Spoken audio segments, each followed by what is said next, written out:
వందే శంభుం ఉమాపతిం సురగురుం వందే జగత్కారణం వందే పన్నగభూషణం మృగధరం వందే పశూనాం పతిం వందే సూర్య శశాంకవన్యనయనం వందే ముకుంద ప్రియం వందే భక్తజనాశ్రయం చ వరదం వందే శివం శంకరం.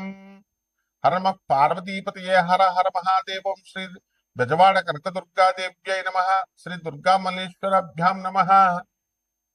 తాళప్రత గ్రంథ రహస్యాలు. ఈ తాళపత్ర గ్రంథ రహస్యాలలో మనము అసలు ఎందుకు భూమి మీద పుట్టాం, పుట్టి మనం ఈ రాశిలోనే ఎందుకు పుట్టాం, ఒక్కొక్కళ్ళు ఒక్కొక్క రాశిలో పుడతారు కదా, 12 రాశులు.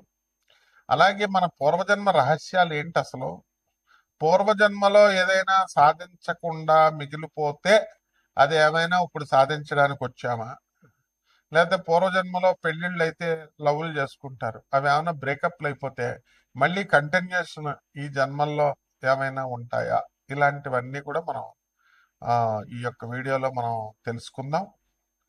ఇప్పుడు అగస్త్య మహర్షి అవతారాలైనటువంటి గురునాథ శర్మ గారు, అలాగే రావులపాలెం దిలీప్ సి శర్మ గారు, వీళ్ళు ఒకళ్ళ ఇంటికి తీసుకెళ్ళానండి. ఆయన పేరు వీరయ్య గారు. అయితే ఆ కుర్రాడు ఏదో గవర్నమెంట్ ఎగ్జామ్స్ కోసం రాసుకుంటూ ఉన్నాడు. వాడి డిప్రెషన్లో ఉన్నాడు ఫుల్గా.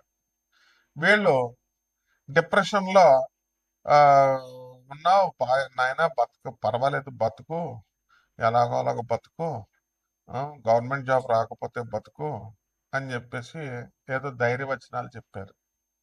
ధైర్యవచనాలు చెప్తే వాడు ఓకే, నాకు వస్తుందండి, నాకు జాబ్ వస్తుంది, గ్యారంటీగా వస్తుంది, ఇంకా డిప్రెషన్కి వెళ్ళిపోయాడు. ఆ తర్వాత చాలా పరిణామాలు జరిగినాయి అనుకోండి. అయితే ఇవన్నీ ఏమిటి దీనివల్ల అంటే పూర్వజన్మ కనెక్షన్. ఇప్పుడు ఈ వ్యక్తులు ఇద్దరు కూడా ఆ కుర్రాడు వాళ్ళ ఇంటికి వెళ్ళడం ఏమిటి, వాళ్ళతో మాట్లాడటం ఏమిటి, ఇవి కూడా పూర్వజన్మ కనెక్షన్స్. అంటే కొంతమంది వ్యక్తుల వల్ల ప్రోత్సాహం అనేటటువంటిది లభించాలి. ఇప్పుడు ఈ యొక్క తాళపత్ర గ్రంథ రహస్యాల్లో మనకు క్లియర్గా కొన్ని ఇదివరకు వైదిక కోవేశ్వర్ అని చెప్పి ఉండేది మెడ్రాస్లో. అక్కడ ఈ యొక్క నాడీ జ్యోతిషాలయం మీద చెప్పేవారు. అవన్నీ బోగస్ అయిపోయినాయి అనుకోండి. ఇప్పుడు మీ పేర్లు అడగడము, లేకపోతే మొదటి అక్షరం అడగడం, ఇలాగా అయిపోయింది. అలా కానీ అగస్త్య నాడి, శివనాడి అని ఉండేవారు అనమాట. పూర్వజన్మల గురించి చెప్పేవారు. అలాగే మన జాతక చక్రంలో 12వ ఇంటిని బట్టి మనం పూర్వజన్మ అనేటటువంటిది మనం చెప్పొచ్చు. అలాగే దీనికి శని, రాహువు, కేతు గ్రహాల వల్ల పూర్వజన్మ అనేటటువంటిది మనం చెప్పొచ్చు. అవి ఉండేటటువంటి పొజిషన్స్ని బట్టి మనం చెప్పొచ్చు అనమాట. ఇప్పుడు రాహు పంచమంలో ఉండి మరి ఈ యొక్క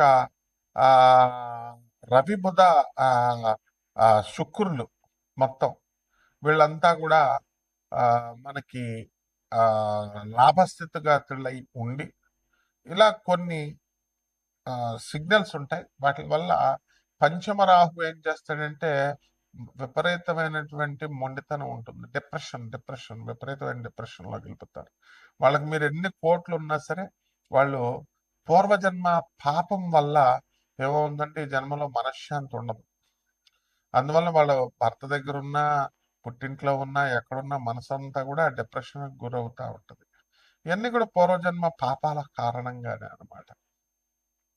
అలాగే మేషరాశిలో మనం పుట్టినటువంటి వాళ్ళు మరి పోలీసు, సెక్యూరిటీ, ఆ తర్వాత ఈ డిపార్ట్మెంట్స్లో డిఫెన్స్ వీటిల్లో పనిచేస్తారు. కారణం ఏమిటి, వాళ్ళ గత జన్మ ఏమిటి. అలాగే దొంగలు ఉంటారు. దొంగలు, నక్సలైట్లు వీళ్ళు హత్య చేయబడతారు. రౌడీ షీటర్స్ ఉంటారు, వీళ్ళు వేరే వాళ్ళ చేతుల్లో చంపబడతారు. దానికి క్లియర్గా మనకు జాతకం చక్రం చూసినప్పుడు అర్థమైపోతుంది. మళ్ళీ నెక్స్ట్ జన్మ ఉందా, లేకపోతే ఈ యొక్క నెక్స్ట్ జన్మలో ప్రతి ఒక్కరికి జన్మలు ఉంటాయి. కాకపోతే ఆ గ్యాప్ ఉంటుంది, గాలి ధూళయ్యి చెట్ల మీద వాటి మీద వేలాడుతూ ఉండాలన్నమాట దెయ్యాలయ్యి. మరి ఈ రకంగా మనకి ఈ యొక్క గ్రహ స్థితిగతులను బట్టే మనం అంచనా వేయగలుగుతాం. కొంతమంది పెళ్లి కాదు, వాళ్ళకి ఎవరితో రుణం లేదు కాబట్టి పెళ్లి కాదు. పెళ్లి కాకుండానే బ్రహ్మచారులు అయిపోయి చచ్చిపోతారు. చచ్చిపోతే తెల్ల జిల్లేడు చెట్టుకిచ్చి పెళ్లి చేసి ఆ తర్వాత అతని శవాన్ని కాలుస్తారు. ఇవన్నీ ఎందుకు అంటే తెల్ల జిల్లేడు చెట్టు కూడా అది శ్మశానాల్లో పెరుగుతుంది. జిల్లేడు చెట్లు ఇవన్నీ కూడా అవి కేతువుకు సంబంధించినటువంటివి అన్నమాట. కాబట్టి ఈ యొక్క మీడియా రంగంలో ఉన్నటువంటి వాళ్ళు కొంతమంది ఉంటారు పాపం. వాళ్ళకి ఏమంటే మాకు ఉద్యోగం రావట్లేదండి, ఎక్కడికి వెళ్ళినా సరే అంటారు. పూర్వజన్మ కర్మ. అలాగే ట్రాన్స్ఫర్స్ విదేశాల్లో ఉండేటటువంటి వాళ్ళు విదేశాల్లో ఉండే హ్యాపీగా ఉన్నా సరే వాళ్ళకి మనశ్శాంతి ఉండదు. పూర్వజన్మ కర్మ. ఈ విధంగా మొత్తం ఈ యొక్క పర్పస్ ఏంటంటే మనం పూర్వజన్మల్లో సాధించలేకపోయినటువంటి పనుల్ని ఈ జన్మలో మనం సాధించుకోవడానికి మళ్ళీ భగవంతుడిని కొంత టైం అడుగుతాము, ఆయన ఇస్తారనమాట. అందువలన మీరు కొంతమంది చూడండి, తల్లిదండ్రులకి గవర్నమెంట్ ఎంప్లాయీస్ అయి ఉంటారు, పిల్లలేమో వీళ్ళు పెద్దోళ్ళు అయిపోతారు. వీళ్ళు చూడాలని అనుకున్న పిల్లలు ఆ తల్లిదండ్రులు గవర్నమెంట్ ఎంప్లాయీస్ కావడం వల్ల వాళ్ళకి పెన్షన్ వస్తుంది, మేము రావని అంటారు. అంటే వీళ్ళ డబ్బు తినేటటువంటి యోగం వాళ్ళకి లేదు. వాళ్ళకే వస్తున్నప్పుడు ఈ పిల్లలే సరిగ్గా సెటిల్ అవ్వలేదు ఎందుకులే అని చెప్పి వాళ్ళు ఇళ్ళకి వెళ్ళరు. ఇది కూడా పూర్వజన్మ దగ్గర రుణానుబంధం లేకపోతే ఇంకా అక్కడితో కట్ అయిపోతుంది అనమాట. సింహరాశి, ఈ సింహరాశి వారికి అందరికీ కూడా సప్తమ స్థితిగతుడైనటువంటి రాహుగ్రహ ప్రభావం వల్ల మిమ్మల్ని భ్రమంలో పెడతాడు. ఏ కూర చూసినా జీడిపప్పు కూరలా కనబడుతూ ఉంటుంది, బాదం పప్పు కూర. కాబట్టి ఏ అమ్మాయిని చూసినా రంభా వరస మేనకలా కనబడుతూ ఉంటుంది. ఎవరిని చూసినా వీడు నాకు సాయం చేసేవాళ్ళగా అనిపిస్తుంది. కానీ ఈ సింహరాశి వాళ్ళు చక్కగా సహాయం చేసి మీకు ఆప్తులైనటువంటి వాళ్ళని అపార్థం చేసుకుంటారు. ఎవరో బయట వాళ్ళు చెప్పే మాటలను బట్టి మీరు అపార్థం చేసుకుని వాళ్ళకు దూరంగా జరిగిపోతారు. కొన్ని లిమిటేషన్స్ పెట్టుకొని అది మీకే నష్టం. కాబట్టి ఈ యొక్క ఆదాయాల దగ్గరకు వచ్చేసరికి 2026 సంవత్సరంలో లాస్ట్ ఇయర్ కంటే కూడా ఈ సంవత్సరం ఆదాయాలు బ్రహ్మాండంగా పెరుగుతాయి. అండ్ చక్కగా అందరూ కూడా అనుకున్నట్టుగా ఆ ఖర్చులు కూడా నియంత్రణ అనేటటువంటిది ఉంటుంది.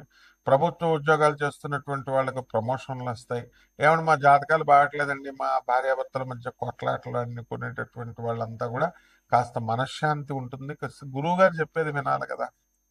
ఏమంటే మాకు కొంతమంది చాలా మానసికంగా వ్యధతో పాపం బాధపడేటటువంటి వాళ్ళు ఉంటారు. వాళ్ళకి మానసిక రుగ్మతలన్నీ కూడా తగ్గిపోవడానికి అవకాశాలు ఉంటాయి. అష్టమంలో శని, మరి ఆ శని మీకు అనేకమైనటువంటి ఇబ్బందులకు మిమ్మల్ని గురి చేస్తూ ఉంటుంది. పనులు కూడా 1-2 సార్లు మీరు ప్రయత్నం చేయాల్సి ఉంటుంది. అండ్ ఎక్కువగా మీరు రైలు ప్రయాణాలు చేయండి దానివల్ల, అలాగే ఆర్టీసీ ప్రయాణాలు చేయండి. దీనివల్ల రాహు అధిపతి, దానివల్ల మీకు ట్రైన్ కొంచెం ఒక 10 నిమిషాలు ట్రైన్లో రైల్వే స్టేషన్లో కూర్చొని జాగ్రత్తగా అన్ని కూడా ట్రైన్ సౌండ్ వినడం ద్వారా మీకు ఉన్మాదం కూడా తగ్గిపోవడానికి అవకాశం ఉంటుంది. సైక్రియాటిక్ ప్రాబ్లమ్స్ రావడానికి అవకాశాలు ఉంటాయి.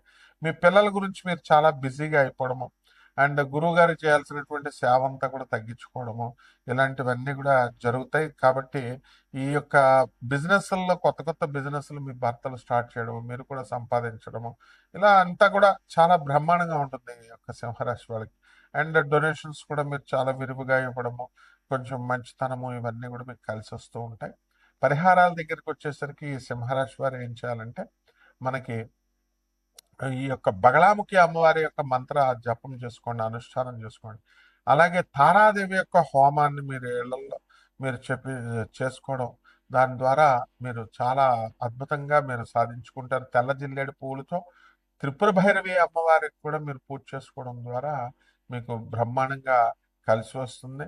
అండ్ రావి చెట్టు చుట్టూ ప్రదక్షిణాలు మాత్రం మర్చిపోవద్దు. లేదా రావి చెట్టు మా ఊళ్ళో లేదండి అంటే మర్రి చెట్టు ఓడలు తీసుకొని అవి చేత్తో పట్టుకొని మేడి చెట్టు చుట్టూ తిరుగుతూ ఓం దత్తాత్రేయాయ నమః లేదా దిగంబర శ్రీపాద వల్లభ దిగంబర అంటూ తిరగండి. బ్రహ్మాండంగా సరిపోతుంది. శుభమస్తు.